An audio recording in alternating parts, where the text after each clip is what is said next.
I've spent the last 2 weeks practicing my welding, in particular aluminum TIG welding. This is my first time TIG welding, and I don't have a lot of welding experience in general before that, so this entire thing has been new to me. For various reasons I decided to jump in at the deep end with aluminum, and it's taken quite a bit of practice. So much practice, in fact, that I burned through an entire 92 cubic foot tank, which is right here, a 3-footer, and then a bit more of this next one. But I think it's paid off. I've gotten myself to the point where I'm no longer a complete beginner. Now I can practice as I go along, as long as the piece isn't too important. Anyway, there's a couple things that I wish I could go back 2 weeks and emphasize to myself.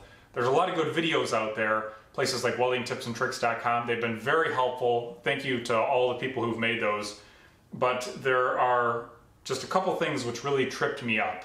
And I'd like to make a video about these. They're not intended to be revelatory or anything like that, but they're things that I wish I could have told myself 2 weeks ago.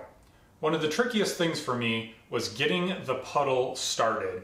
It sounds pretty simple. You come in, you get your arc started, add heat. When it puddles, add rod. What could go wrong? I mean, assuming that your settings are correct, which is something that I also had to work on, my struggle was with figuring out when that puddle was ready, because it's not strictly when it's turned molten. And what eventually solved it for me was when I started looking for a little mirror, for that puddle to be totally clear to the point where I could actually see, looking down like this, the reflection of the electrode in the puddle.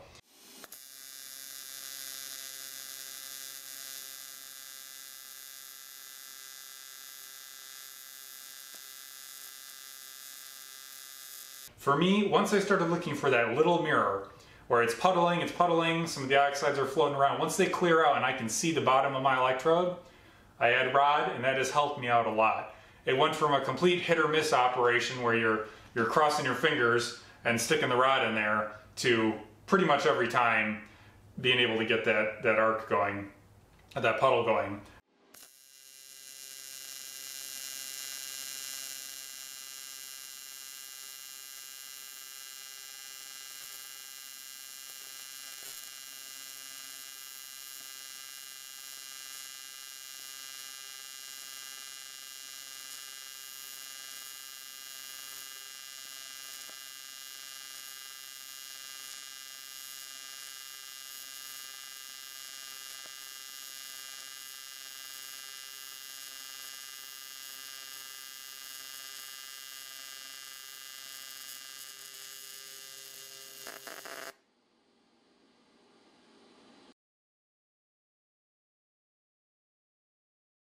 This one might sound a little silly, but be careful with your polarities. At the beginning, I didn't know that the torch was supposed to go in the negative, so I had it in the positive, and everything works basically fine on AC, except that your AC balance is flipped.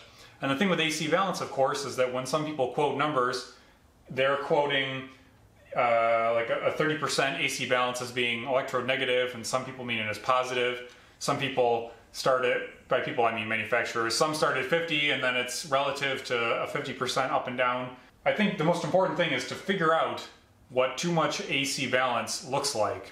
As some people have recommended, probably crank it all the way to one side and all the way to the other, and you can establish pretty quickly there what it is, since the difference is so stark. The thing about a lot of these too is that they layer on top of each other, so you'll be having a problem with too much stick out and your AC balance is off, and it's hard to nail down exactly which one is the problem, because you change something here to a potentially more correct setting while your other things are wrong, and you're not able to identify that you've actually improved one issue. The final tip is to video yourself while you're welding. There are some things, like your torch angle, which can be very difficult to tell when you're like this up close. There isn't a lot of information available to you as to what your torch angle is for several reasons. It's hard to see like this, and then when you have a helmet on, you're busy trying to weld, it's easy for your torch angle to get out of whack, and you're attributing some issue that you're having to something else. So by videoing myself welding, I was able to see a couple things. First of all, I had way too much torch angle, or my torch angle was changing during it and I didn't realize it. And the other thing was that I took a shot further back and I actually realized that I had been counting in my head 1 1000, 2 1000, 3 1000 to try and get my rod adds even and just get my spacing even. and I realized that I was actually pulsing the pedal unintentionally very slightly with my foot.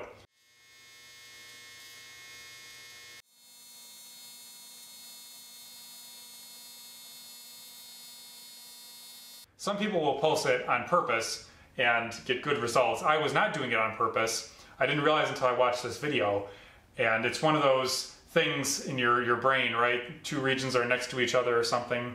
Sympathetic motor skills probably, where I have in my head a beat that I'm trying to keep, 1 1000, 2 1000, 3 1000, and my foot is doing it ever so slightly, and unfortunately my foot was also controlling the heat at the time.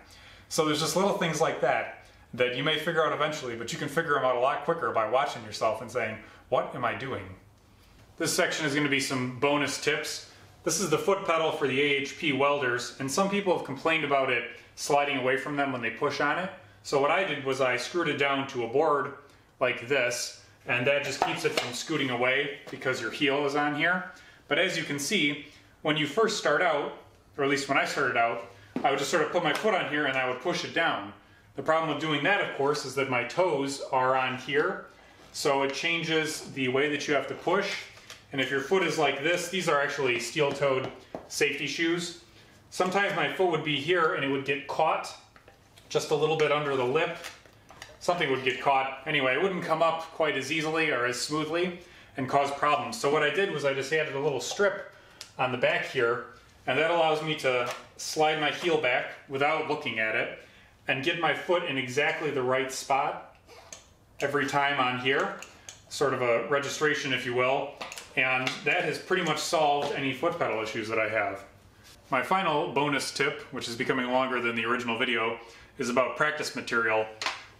As mentioned by Welding Tips and Tricks, one of the best ways to practice is just to run beads and then stack them on top of each other, get a lot of mileage out of a piece of material. But I got past that point and I needed to practice outside and inside corners.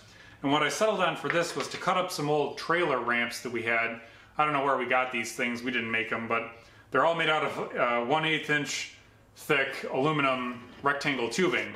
And so I cut some of those up because the ramps were not very good as ramps. And I made them into flat pieces like this. Okay, and I built myself a jig. These pieces are aluminum here, but these are stainless and the screws are stainless so that they won't stick if I do end up welding to them. And they also don't suck the heat out quite as fast. So I'm able to take these pieces and stack them up on the jig like this with some little spring clamps and practice welding the outside corners. Then you can flip it around and weld the inside corner.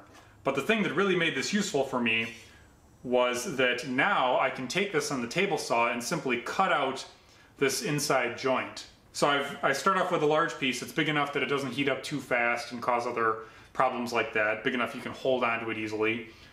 But I've only really used up the inside maybe 1/2 inch, 3/8 depending.